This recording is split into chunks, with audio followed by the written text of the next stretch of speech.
어제 제가 번개 뉴핑에서 6월 말에 곧 시간을 잡아서 공고하겠습니다. 홍대 공원에서 지난번에 1차 집회를 했던 앵그리블루 1차 집회를 12월 12일 날 했죠. 그 장소에서 6월 말에 2차 앵그리블루 집회를 한다고 공지했습니다. 집회의 주제는 대북 석탄 정제유 밀무역 국제 감첩단이 저지른 일이니까 체포해야 된다라는 주제로 하고요.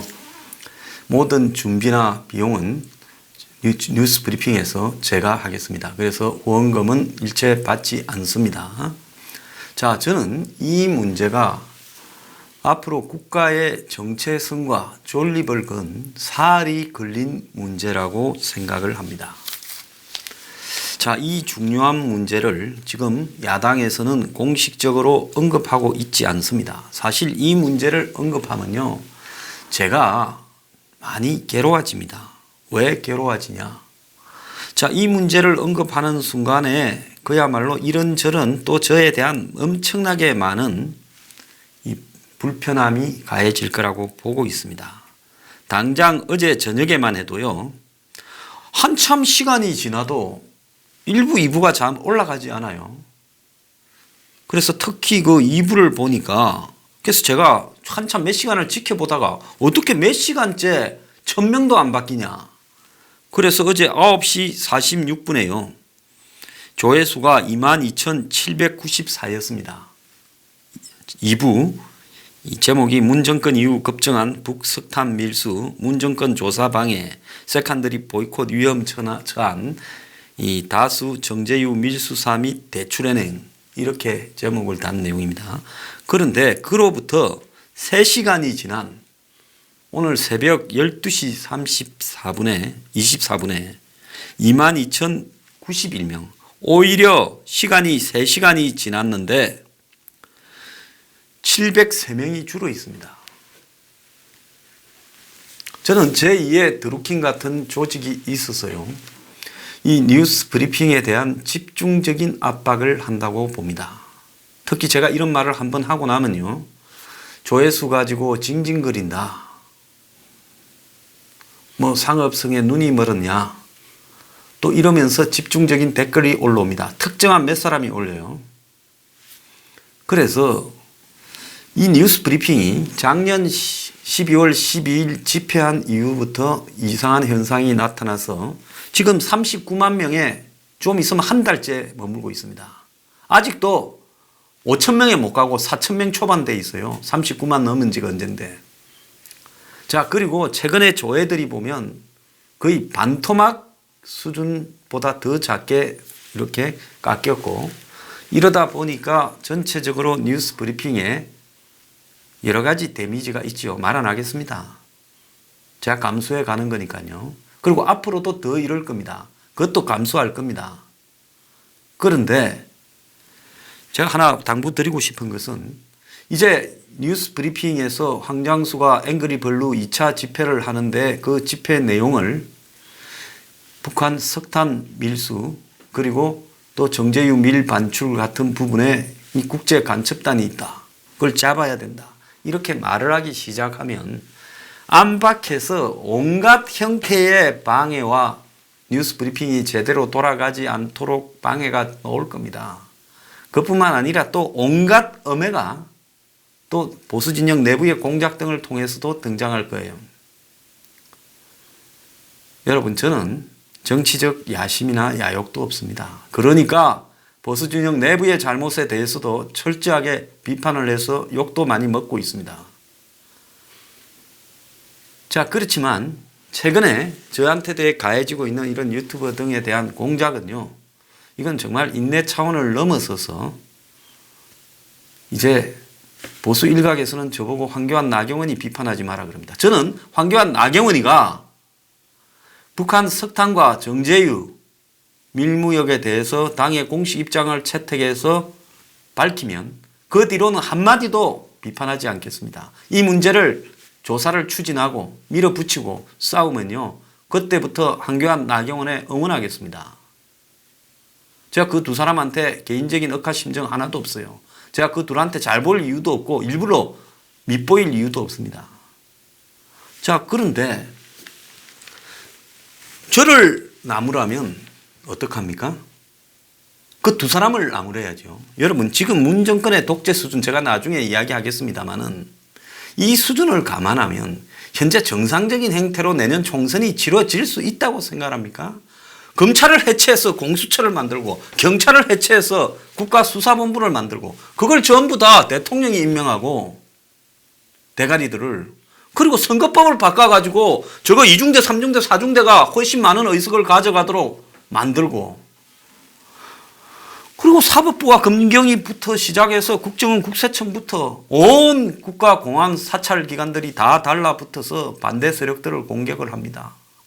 겁을 먹고요. 다 꼼짝을 못하고 있어요. 야당 의원들이 7, 80명이 코가 끼어 있습니다. 역대 이런 정권이 어디 있었어요? 제가 볼 때 이 문 정권은 전두환이 뭐 노태우 시대, 박정희 독재 이야기하지만 이건 그때보다 더합니다. 자, 그래서 앞으로 제가 6월 말에 이 집회를 할 때까지 가는 부분은요, 진짜 가시밭길이 될 거라고 보고 있습니다. 우리 사무실에서도요, 굉장히 우려를 하고 있습니다. 그러지 않아도 지금 온 집중 포화를 맞아서 비행기로 보면 폭격기가 그야말로 하도 많이 맞아가지고요, 추락하기 직전이에요. 그런데 이제 또 6월 말에 다시 한번 폭격하러 출격한다 하면 이제 또 집중 포화를 더 맞을 건데 그때는 떠 있을 수 있겠느냐, 추락하지 않겠느냐고 우려하고 있습니다. 자, 추락을 해도 어쩌겠습니까? 추락을 해도 그만이죠. 어떡하겠습니까? 그렇다고 아무도 진짜 북한 정제유와 석탄 밀수, 저는 이 부분이 국민의 정체성과 국가의 안보와 존립을 위한 아주 궁극적인 의문을 한국 국민에게 던져주는 문제라고 생각합니다. 요즘 우리나라 국민들 여론조사 해보면요, 안보의식이라고는 사라져 있어요. 뭐 가짜 여론조사가 아니라 실제로 판문점 선언이나 9.19 평양 합의, 뭐 능라도 경기장 연설, 군사 합의 등에 대해서 보인 입장을 한번 보세요. 국민이 제정신을 상실하니까 정권이 배째라고 지금 석탄이나 정제유 밀수 사건을 밟아 눌러버리고 있습니다. 근데 이걸 규명하겠다고 나서는 사람이 아무도 없어요. 그렇게 좋아하는 한국당에 그 여러분들이 그리 좋아하는 황교안, 나경원이도 이 문제를 침묵하고 있습니다. 그 사람들이 바보라서 침묵합니까? 자, 다 검사, 판사 했고요. 좋은 학교 나온 엘리트들입니다. 그런데 이 문제는 문제 제기하고 있지 않잖아요. 왜 그런다고 보십니까? 여기에 대해서 침묵하는 이유는요, 이거 건드리면 어떤 벼락이 떨어진다는 걸 알고 있기 때문에 그런 겁니다. 그러기 때문에 못 건드리는 거예요. 광화문 앞에 천막 하나 칠 용기도 없는 사람들이 지금 이걸 어떻게 건드리겠습니까? 못 건드리죠. 그러니까 한국당이 못 건드리니 이걸 누가 건드립니까? 보수단체도요, 허구한 날 그냥 편한 이야기들만 하지, 요즘 제일 하기 쉬운 이야기가 문재인 독재, 문재인 김정은 대변인, 이런 이야기가 제일 편합니다. 뭐 독재 후에든 뭐든요. 제일 어려운 이야기가요, 문 정권의 비리와 의혹을 공격하는 겁니다. 그러니까 허구한 날 보면 유튜버들의 제목 한번 보십시오. 그렇게 많이 본다는 유튜버들 제목이요, 그야말로 썬데이 서울 같은 수준으로 흘러가고 있지 않습니까? 보수에서요. 솔직히 말하면 이 보수에서도 가짜 뉴스가 팽배하고 있습니다. 진짜 짚어야 될 거대한 의혹이 산같이 눈앞에 뻗히고 있는데 대부분 가짜 뉴스나 허접한 볼거리로 유튜브 방송을 하거나 SNS에서 소모하고 있습니다. 죽은 자식 불알 만지는 이야기나 하거나요. 자, 그래서 이 부분에 대해서 더 이상 저는 침묵하기가 어렵다고 제 스스로 생각을 합니다. 그건 제 비겁이라고 생각을 해요. 그래서 아무도 안 한 북한 석탄 정제유 밀무역에 대해서 진상을 규명하자라는 집회를 뉴스 브리핑에서 앵그리 블루 운동으로 6월 말에 홍대 앞에서 하려고 합니다. 자, 우리가 보수가 비겁했던 문제들이 어떻게 오늘날 악영향을 미치는가 한번 봅시다. 자, DJ 정부에서 북한에 돈을 줬습니다. 2002년 국정감사 이제 정권 말기예요.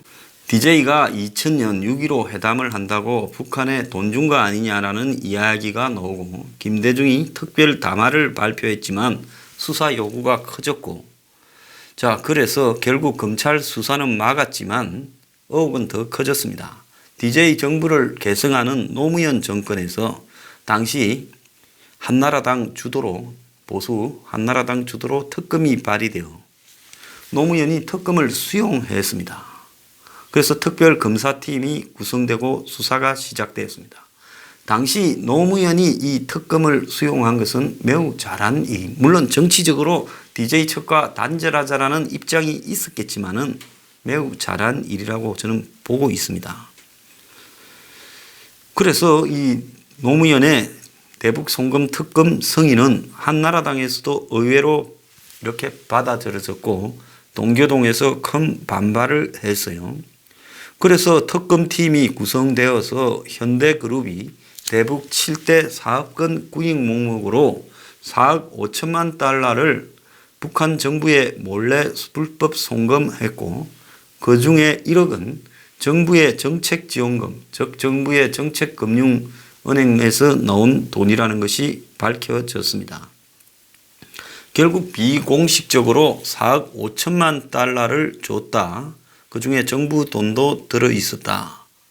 그러면서 추가적으로 정체를 알 수 없는 비자금 150억이 드러났고 정몽은 회장은 결국 이 개동 사옥에서 투신하는 일이 발생했고 박지원이 징역 3년 그리고 이기호 경제수석 임동원 국정원장 등이 수감되었고 나중에 특별 사면이 됐습니다.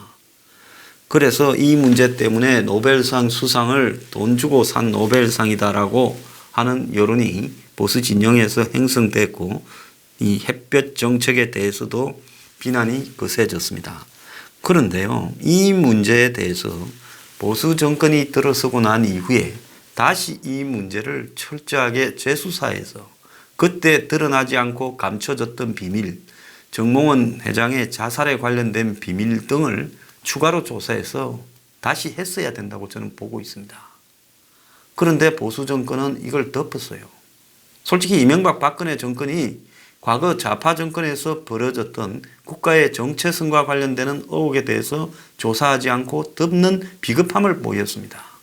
이명박 정권은 초장부터 광우병에 시달리면서 중돈이 실용인이 상생으로 돌았었고 박근혜 정권은 과거 이명박 정권에 대해서는 뒤를 조사한다 했지만은 실질적으로 묵어있는 이런 좌파 정권의 비리를 건드리지 못하고 만만한 통진당이나 건드려서 끝내버렸습니다. 제 말이 좀 듣기 싫은 사람이 있지만 그게 사실이에요. 자, 박근혜 정권도 동교동에 대해서는 손을 안 대려고 하는 성향이 확실히 있었죠. 그건 뭐 지방끼리의 어떤 문제일 수도 있겠지만은 어쨌든 대통령으로서 그래서는 안 됐다고 보고 있습니다.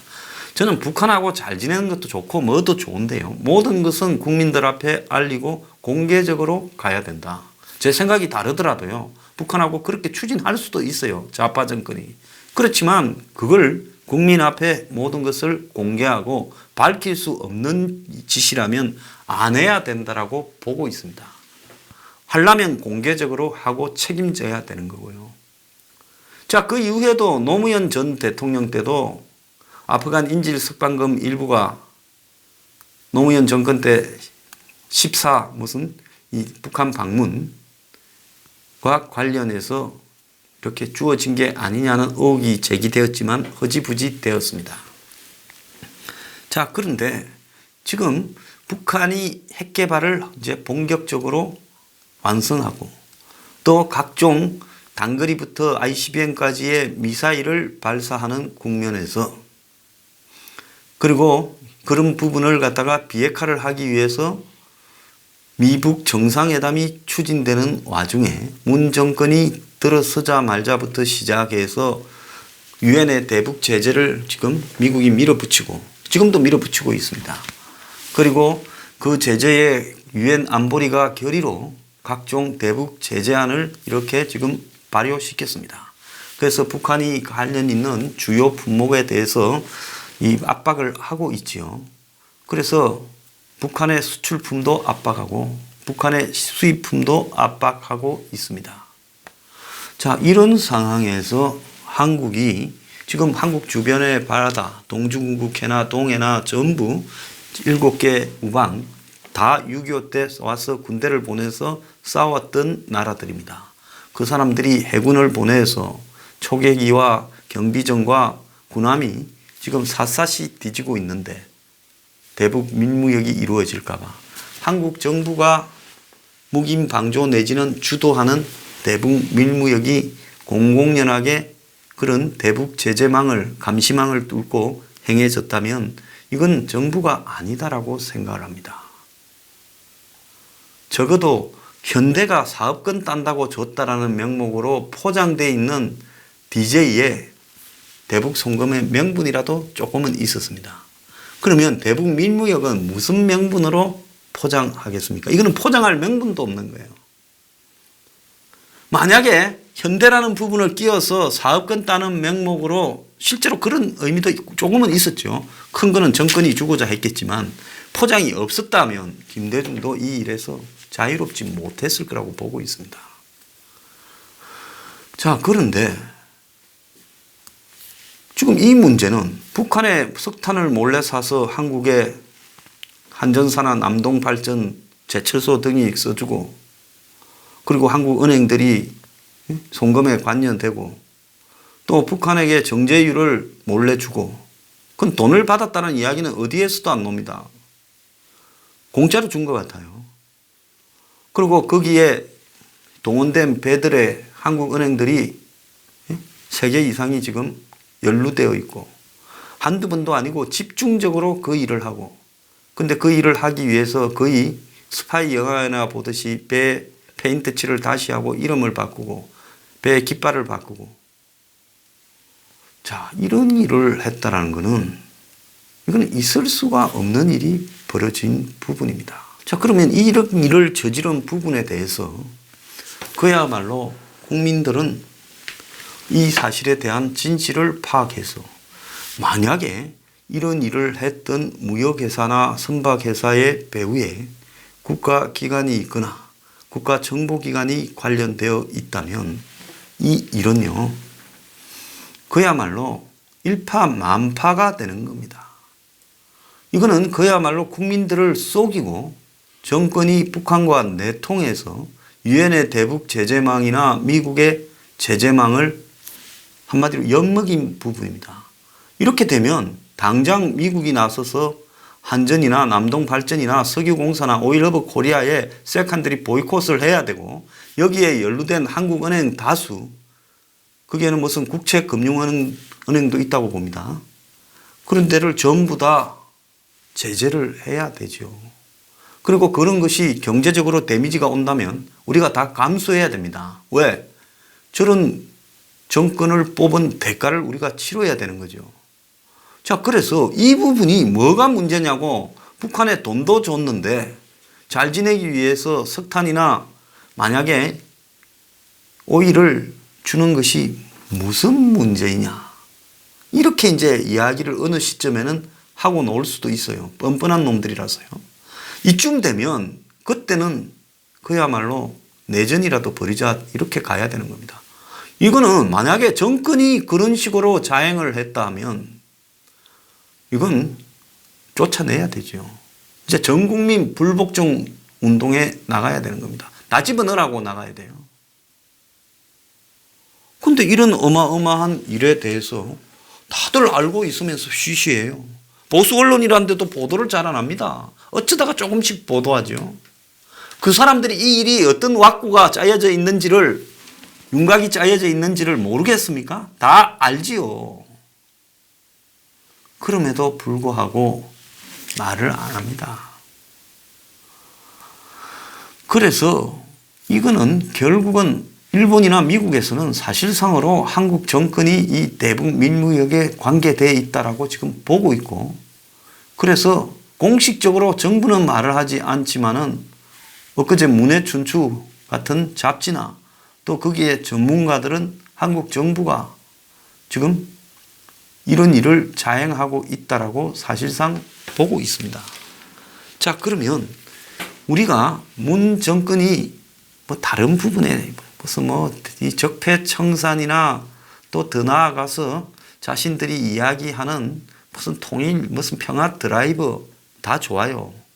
자, 정권 이런 놈이 바보라서 그런 저런 걸 보기 싫어도 참고 있는다 하지만은 이 문제는 북한에 대해서 석탄을 사주고 달러를 주고 또 북한에 오일을 줘서 한마디로 이미 뒤로 다 주고 있으면서 지금 미사일을 3발 2차례 걸쳐서 쐈는데도 쌀을 또 수십만 톤 주자고 이야기를 하고 있습니다. 지금까지 북한을 하나도 안 줘서 북한이 저 어려운 데서 저렇게 고생하고 있는데 동포 차원에서 주자라고 이야기하는데 사실을 한꺼풀 벗겨보면 그게 아니라 이미 뒤로 북한이 제일 시급한 달러와 석탄을 사줘서 달러를 주고 북한이 제일 급한 정제유를 줘서 이게 유엔이 허락한 양보다 이미 북한에 7.5배가 더 가 있는데 한국 정부가 만약에 그것을 기여했다고 하면 그때부터는 대통령을 대통령이라 부르지 말아야 되고 이 일과 관련된 사람들을 저는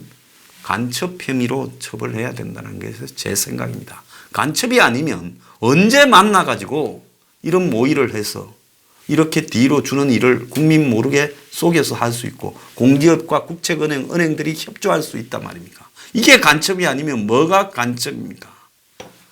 그래서 저는 이 부분의 진상 규명을 위해서 끝까지 싸워야 된다.